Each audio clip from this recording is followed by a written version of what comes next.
we're going to do some arranging. What's up everybody? Today we are going to start a new series on how to arrange. Today's session we're going to have a look at what is arranging. Before we get into all of that, make sure you subscribe and click on the bell to receive notifications each time I upload a video. It'd be really good to have you in part of the community. So let's get started. In basic terms, arranging is taking a song or a piece of music and putting your own spin on it. Now you can either do this by putting it into different instrumentation, by doing things to change the mood, change the style, or change the genre. You may decide that you want to put a pop song is a big band arrangement, which is what I did recently if you have a look on my arrangement of the week.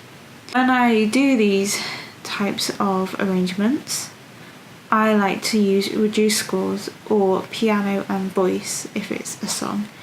The reason why I do this is so that I feel like I have more freedom to voice the different parts of the song into the instruments that I would like them to be.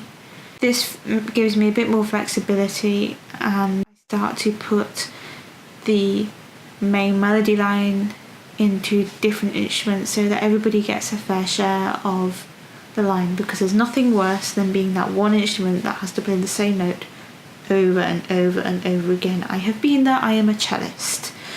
So when I arrange things, I like to give everybody a go at having a really important part in the melody line too, or having a harmony line. Predominantly I use Sibelius to do my arranging, but for that you have to pay. If you're starting off with arranging, there's a really good alternative called MuseSchool, and that is free, and you can sign up to the community there for free and have access to things that people have already arranged to give you a few ideas of what you might do with different songs. Now, another important part of arranging is transcription. For example, I recently did an arrangement of Sweet Child O' Mine, and that guitar solo, that really famous guitar solo, is not written down anywhere, because obviously solos are done more ad lib, more freely. So even when on stage, the solo will probably not be exactly the same each time because it has some kind of freedom to it. Therefore, it doesn't always get written in to the reduced scores. This is where transcription comes in, and by that I mean listening to the original and writing down what you can hear. So you have to have some kind of music theory, and you have to be able to read music and play it well yourself really before you start arranging music through notation.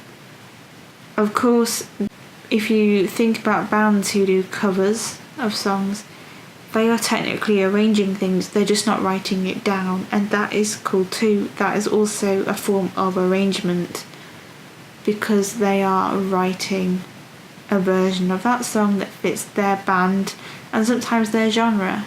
Now, through this series I'm going to explore the different notation software, probably starting with MuseSchool, seeing as that's the free one, how you would start a score, the kind of things you need to think about when starting an arrangement, how listening to different versions can be helpful, when you might want to transcribe pieces, and how much composition is involved in arranging. If that all sounds really good to you and you would like to see more of that, please make sure you subscribe so that you can be aware of when I put up this series. I will most likely do this once a month, so it's spread over time. You don't get bombarded by loads of information about arranging. You will find that I am going to try and put arrangements of the week up every Sunday, because that's what I have on my blog, and I thought it'd be really cool to tie that in with my YouTube channel by doing videos of those arrangements. Actually on Sibelius, I export the Sibelius file as a video. But until then, I hope to see you soon, and I hope you have a lovely day.